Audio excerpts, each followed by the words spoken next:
你知道嗎？經常食用錯誤種類的堅果可能會使你患上心臟病的風險增加高達48%，尤其是年齡超過60歲的人。這不是一個隨意的數字，而是來自美國心臟病學院期刊上發表的一項多年研究。令人擔憂的是，許多老年人認為自己在做健康的選擇，但廚房廚具中一些最常見的堅果會悄無聲息地升高血壓，引發炎症、堵塞動脈，甚至導致認知能力下降。我們稍後會揭示一種特定的堅果，它與一種有毒化合物的含量升高有關。這種化合物會隨着時間積累，如果頻繁食用，可能會損害你的肝臟、腎臟和大腦功能。是的，同一種經常被推薦在低碳水化合物飲食中的堅果，可能對老年人的身體造成不可逆的傷害，而且它可能就在你的零食罐裡。但不用擔心，因為在這個視頻中，我們將詳細介紹從你應該多吃的最安全、對心臟有益、提升大腦功能的堅果，到你需要立即開始避免的堅果。這是你的終極指南，請務必觀看到最後，因為不推薦堅果榜單上的第一名有一個不為人知的秘密，可能正在嚴重損害你的健康，而你卻渾然不知。在我們開始之前，請在下方評論區告訴我們你從哪裡觀看的，並別忘了點讚這個視頻並訂閱我們的頻道以獲取更多類似內容。現在，讓我們開始介紹老年人應該食用的4種堅果。堅果 No.4 杏仁，增強骨骼的力量。杏仁是大自然賜予老年人的最完美食物之一，特別是因為它們含有大量的鈣和維生素 E， 這兩者共同作用以維持骨密度。隨着年齡的增長，我們的骨骼會變得更加多孔和脆弱，骨折的風險也隨之增加。每天食用1/4杯杏仁可提供約97毫克的鈣，有助於抵消65歲後自然骨質流失的加速。杏仁的獨特之處不僅在於其鈣含量，還在於它如何與鎂一起包含在內，而許多老年人缺乏鎂。這種鎂作為運輸系統，幫助鈣實際到達你的骨骼，而不是沉積在動脈中造成損害。杏仁中的健康單不飽和脂肪也有助於心臟健康，通過幫助降低 LDL 膽固醇水平，這在心血管風險隨年齡增加時變得尤為重要。我建議老年人每天食用約15到20顆杏仁，最好是生的或不加鹽的乾蝦杏仁。杏仁中的纖維含量約為每份3.5克，還有助於緩解便秘，這是約40%老年人面臨的常見問題。或許最令人印象深刻的是，塔夫茨大學的研究表明，杏仁獨特的抗氧化特性有助於保護大腦細胞免受氧化損傷，從而可能減緩許多人隨着年齡增長而擔憂的認知能力下降。購買杏仁時，選擇那些型帶皮的，因為皮中含有黃酮，它與維生素 E 共同作用，使抗氧化能力加倍。但要注意，徹底咀嚼杏仁很重要，因為它們可能對有吞嚥困難的老年人造成窒息危險。堅果 No.3 核桃，提升大腦功能的堅果。核桃可能是老年人最令人印象深刻的大腦食品，而且它們物理形狀酷似其保護的器官——大腦，這絕非巧合。這些非凡的堅果含有任何常見堅果中最高的亞麻酸含量，這是一種植物性omega-3脂肪酸。這對老年人的大腦非常重要，因為omega-3有助於維持大腦細胞膜的完整性並促進神經遞質傳遞。營養學期刊上發表的一項突破性研究發現，每天食用1.5盎司核桃8周後，老年人在認知處理速度和心理靈活性方面顯著改善。核桃中獨特的多酚類化合物可穿越血腦屏障，直接在神經組織中抗炎症，從而可能減緩阿爾茨海默病和痴呆症等疾病的進展。許多人不知道的是，核桃還含有褪黑素，這種物質會隨着年齡的增長而自然減少，導致許多老年人出現睡眠問題。通過在晚間飲食中加入一小把核桃，你可能會更有效地調節睡眠、覺醒週期。核桃還通過其含有的精氨酸，一種改善血管功能的氨基酸，和多酚，減少氧化應激的組合，為心血管系統提供令人印象深刻的好處。對於服用降壓藥的老年人，核桃實際上可以通過幫助維持動脈彈性來補充這些治療，從而最大化效益。為了最大化效益，將核桃存放在冰箱中，以防止其嬌嫩的油脂氧化，並盡量每天食用約7到9顆核桃。建議盡可能自己剝核桃，因為這項活動可以輕柔地鍛鍊手部，保持精細運動技能。核桃中的微苦味實際上是其強大抗氧化劑的標誌，因此不要被這種天然的保護風味嚇退。堅果 No.2 開心果，調節血壓的堅果。開心果可能是老年人健康中最被低估的堅果，特別是對於維持健康血壓而言。開心果的獨特之處在於其出色的鉀鈉比，每份提供約285毫克鉀。同時天然含鹽量低，這種礦物質平衡對老年人尤為重要，因為它有助於抵消隨着年齡增長而在腎臟中發展的鈉保留傾向，從而可能將收縮壓降低3到5點。這與某些處方藥的效果相當，但沒有副作用。開心果中的葉黃素和玉米黃質也值得特別一提，因為這些類胡蘿蔔素特別針對視網膜黃斑。這意味着它們可以保護視力免受60歲以上人群中最常見的視力喪失原因——老年性黃斑變性。與一些較硬的堅果不同，開心果有一種獨特的滿足感，同時對老年人的牙齒和牙齦溫和。其獨特的綠色和紫色色調不僅視覺上吸引人，還表明存在抗氧化劑，有助於中和加速全身老化的自由基。開心果還有一個非常適合老年人的實際特性，剝殼的過程自然放慢了食用速度，防止過量飲食，同時提供一種有助於認知功能的正念飲食體驗。國際肥胖症期刊上發表的研究表明，可見的空殼可以作為食用的視覺提示，幫助老年人更好地調節攝入量。對於手部有關節炎的人，選擇部分打開的開心果，這樣可以更容易獲取，同時仍然享受剝殼過程的好處。盡量每天食用約49顆開心果，最好是不加鹽或輕鹽的品種。開心果中的纖維約為每盎司3克，還有助於調節血糖水平。這對於25%的65歲以上美國人患有糖尿病或前期糖尿病尤為重要。堅果 No.1 巴西堅果，甲狀腺的修復者。巴西堅果在我們的列表中名列榜首，因為它們解決了老年人健康中一個關鍵但常被忽視的方面——甲狀腺功能。這些非凡的堅果是已知最富含硒的食物來源，一個巴西堅果就含有96微克硒，佔你每日所需的137%。這對老年人非常重要，因為甲狀腺疾病影響高達20%的65歲以上人群，而許多病例未被診斷出來，因為症狀常被誤認為是正常的衰老。巴西堅果中的硒對將甲狀腺激素轉化為其活性形式至關重要，直接支持能量生產、代謝功能甚至情緒調節。除了支持甲狀腺，巴西堅果含有獨特的脂肪酸，有助於維持水磷脂。這是一種隨着年齡增長而趨於退化的神經細胞保護性包膜。這種水磷脂的保護有助於老年人保持更好的協調性、反應時間和認知處理速度。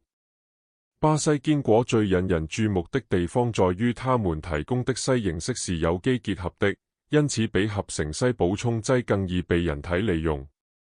巴西堅果的豐富奶油般的質地，即使在小份量中也令人滿意，這很重要，因為其強效意味着你只需少量即可獲益。實際上，我建議老年人將每日攝入量限制在1到2顆巴西堅果，因為過量的硒實際上可能適得其反。選擇巴西堅果時，盡量選擇型帶殼的，因為天然包裝有助於更長時間地保存嬌嫩的營養素。將它們存放在冰箱中，以防止其高脂肪含量變質。對於便秘的老年人，巴西堅果通過其纖維和天然油脂的組合提供額外的好處，有助於保持排便規律。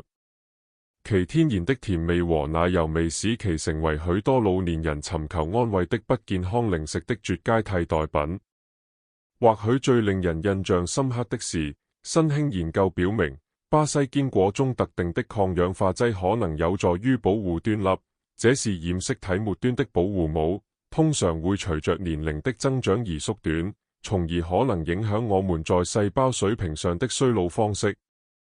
以上是65歲以後最好吃的堅果。現在，讓我們轉變話題，談談老年人可能需要限制或謹慎對待的堅果。堅果 No.4 花生，炎症的誘因。儘管花生很受歡迎，但它們存在幾種風險，使其對許多老年人來說問題重重。首先，重要的是要了解花生實際上並不是真正的堅果，而是生長在地下的豆類，這使它們特別容易受到霉菌和黃曲霉毒素的侵害。這些是某些霉菌產生的天然霉菌毒素，可能會損害肝臟並增加癌症風險。這種風險隨着年齡的增長而增加，因為身體的解毒系統會自然變得不那麼有效。對老年人來說，更令人擔憂的是，花生含有可能引發許多人炎症反應的蛋白質，即使沒有真正的過敏反應。這種低度炎症可能會加重關節疼痛，增加心血管壓力，甚至加速認知能力下降，而這3個方面在老年人中本來就比較脆弱。花生中的高歐米加負6脂肪酸含量進一步加劇了這個問題。因為大多數美國人已經攝入了過多的歐米加負6脂肪酸，而抗炎症的歐米加負3脂肪酸不足。對於服用華法林等抗凝血藥物的老年人，花生中的維生素 K 可能會干擾藥物的效果，這是一種許多醫生未提及的危險相互作用。商業花生醬常常通過添加氫化油、過多的鈉和糖來加重這些問題，從而進一步加重老年人的心血管系統負擔。即使是天然花生醬，通常也含有額外的鹽，可能會升高血壓，而這對於63%的美國老年人患有高血壓來說已經是一個問題。儲存問題也是另一個問題，因為儲存不當的花生會產生變質，從而產生有害的自由基。用於大多數商業花生的典型乾烤過程還會產生丙烯酰胺，這是一種研究表明可能加速認知能力下降的化合物，對於已經擔心記憶力喪失的人來說尤其令人擔憂。如果你一直在享用花生而沒有明顯的問題，嘗試過渡到我們推薦的堅果，即使每周只有3天，也可以開始提供更好的營養好處。同時減少接觸這些有問題的化合物。堅果 No.3 腰果，隱藏的糖分激增。腰果對老年人來說特別令人擔憂，因為其意外的高碳水化合物含量和血糖反應。與真正的樹堅果不同，腰果含有更多的碳水化合物，約每盎司9克，和更少的纖維保護化合物。這會產生一種血糖反應，可能對估計25%的65歲以上成年人患有糖尿病和額外48%的人患有前期糖尿病來說是一個問題。最令人不安的是，腰果有一種健康光環效應，導致許多老年人大量食用，而不知道它們可能會破壞其血糖水平。腰果的形狀是彎曲和光滑的，這使它們成為老年人中最常見的吸入堅果之一。對於有吞嚥困難的人來說，窒息的風險不容忽視。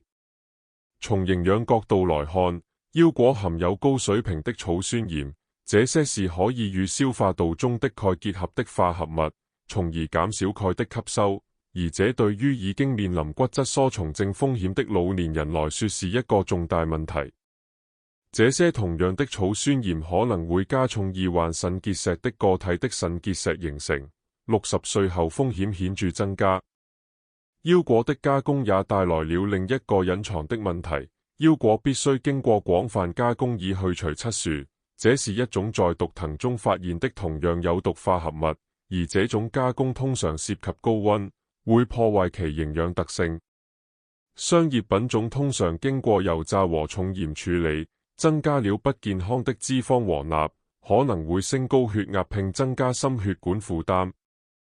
許多人不知道的是，腰果還含有抑制劑，可能會干擾蛋白質消化，而這對於許多老年人來說，消化效率和蛋白質吸收本來就已經減弱。腰果的奶油質地使其非常美味，但也容易過量食用，可能導致在保持健康體重變得越來越具挑戰性的人生階段增重。如果你一直在定期食用腰果，考慮逐漸用核桃或杏仁替代，它們提供更好的營養特性，且對老年人的風險較少。堅果 No.2 澳大利亞堅果卡路里炸彈。儘管美味，但澳大利亞堅果由於其極高的卡路里密度，約每盎司200卡路里，是老年人最有問題的選擇之一。這變得特別令人擔憂，因為隨着年齡的增長，代謝率會自然下降，使老年人的體重管理變得越來越具挑戰性。其極高的脂肪含量，約每盎司22克，對膽囊功能施加了額外的壓力。而膽囊功能通常會隨着年齡的增長而變得不那麼有效。對於估計15%的老年人患有冇症狀膽結石的人來說，澳大利亞堅果可能會引發疼痛發作，而這些發作本來可能會保持靜止。除了其卡路里影響，澳大利亞堅果含有最高比例的飽和脂肪，約每盎司3克，可能會導致 LDL 膽固醇水平升高。而這對許多老年人來說已經是一個問題。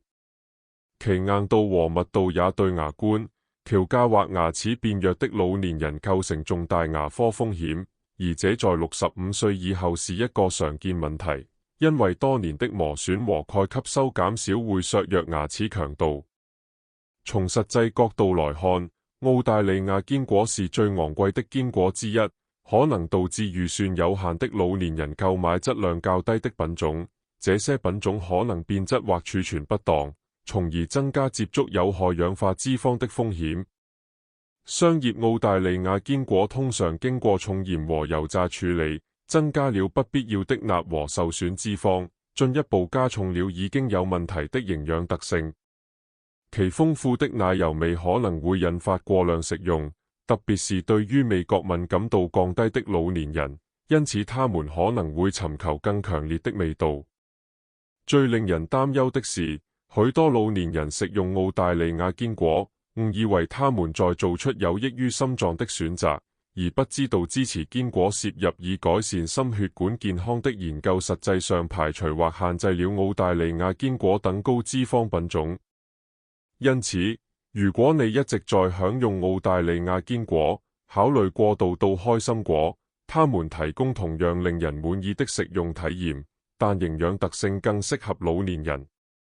堅果 No.1 蟲子藥物破壞者。蟲子由於幾個嚴重問題而被認為是老年人最有問題的堅果，這些問題直接影響老年人。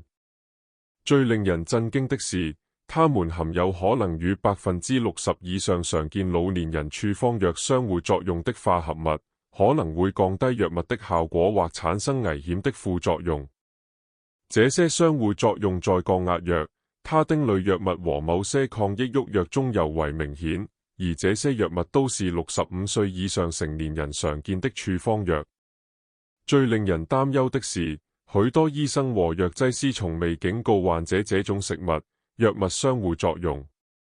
或許最令人擔憂的是松子口味綜合症，這是一種松子引起的持久苦味和金屬味，可能會持續數週。雖然這可能看起來只是令人討厭，但對老年人來說，這可能是毀滅性的，因為味覺障礙通常會導致食欲減退和營養不良。研究表明，多達42%的受影響個體會因此出現顯著的體重減輕。這種綜合症似乎以較高的比例影響老年人，可能是由於與年齡相關的味覺受體和解毒途徑的變化。松子還含有特別高水平的多不飽和脂肪，這些脂肪會迅速氧化，產生有害化合物，促進全身炎症，而這對於已經在管理炎症狀況，如關節炎的老年人來說尤其有問題。其小尺寸和光滑質地構成了重大的吸入風險，對於有吞嚥困難或服用可能引起口乾的多種處方藥的老年人來說尤其令人擔憂。從營養角度來看，松子含有抑制劑，可能會干擾蛋白質消化，而這在蛋白質吸收效率自然下降的人生階段尤為重要。即使在其最常見的烹飪應用松子醬中，高油含量與松子結合，形成卡路里密集的食物，可能會加重65歲以後常見的體重管理挑戰。最令人擔憂的是，新興研究表明，某些松子品種中的化合物可能會加速老年性黃斑變性，這是老年人視力喪失的主要原因。以上是65歲以後應該嘗試避免的4種堅果。通過對日常飲食中包含和避免那些堅果做出明智的選擇，你可以顯著影響你的健康、精力和認知功能，享受你的黃金歲月。請記住，小的改變，持之以恆，會隨着時間的推移產生顯著的結果。現在，我們想聽聽你的意見。你有沒有在添加或移除日常飲食中某些堅果後注意到健康的好或不好的變化？哪種堅果對你來說影響最大？請在下方評論區分享你的經驗和意見，我們很想聽聽。謝謝觀看。